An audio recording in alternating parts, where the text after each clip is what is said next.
Hi, I'm Riley, and the documentary that I reviewed was The Price of an American Dream.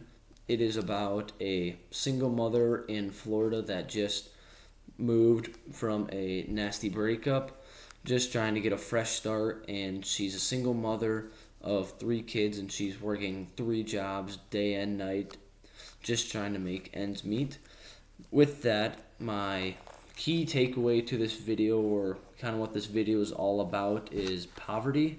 Poverty is a much bigger problem than I think some people realize in the United States, just based off of some of these facts.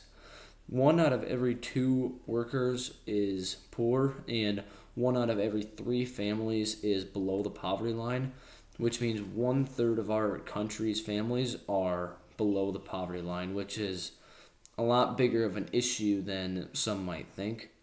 And I'll touch on it later, but poverty affects some social institutions.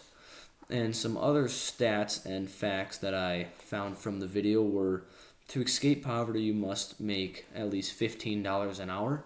And the lady in the video only made $8 an hour, which is why she struggled making ends meet. More reason she struggled to make ends meet was because she couldn't afford an apartment, so she had to try and pay for a very, very cheap motel every night of the month for her and her kids.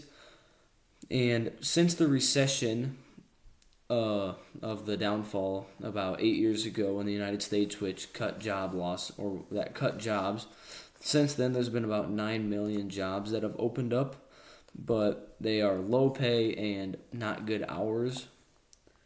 And there are also some connections to poverty. Poverty can lead to trouble in school, such as missing classes. If some of the stats are, if you have not like a set and sound home life, or your home life isn't the best, you're more likely to miss school or not care as much about your grades.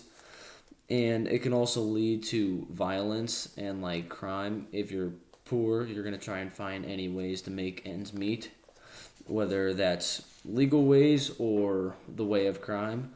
And I know this sounds kind of repetitive, but poverty can also lead to more poverty. If you grow up poor, your future's more likely at least, but not always, but you're more likely to grow up poor than if you have a than if you grow up in a kind of more successful family.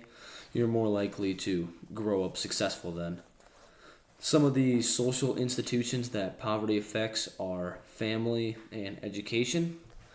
Like I said, she was dealing with a nasty breakup because of her getting fired at least. So she had to move to try and get a fresh start. And so she doesn't get to see her kids very much since she's working three jobs at once. And it can affect education because you might not be able to get the best education for your kids or the best education that you want for your kids. And family and education can also help with crime. It Education, it keeps the kids in school more, keeps them out of trouble, and if they have a sound set family behind them, keeping them on track, they won't they won't stray away to violence. And manifest and Latin functions can help families out in these poverty areas too, because they're in place to give people like job inter not they give people a fresh start, and it also provides job training and informs the public more of your area and what your needs are.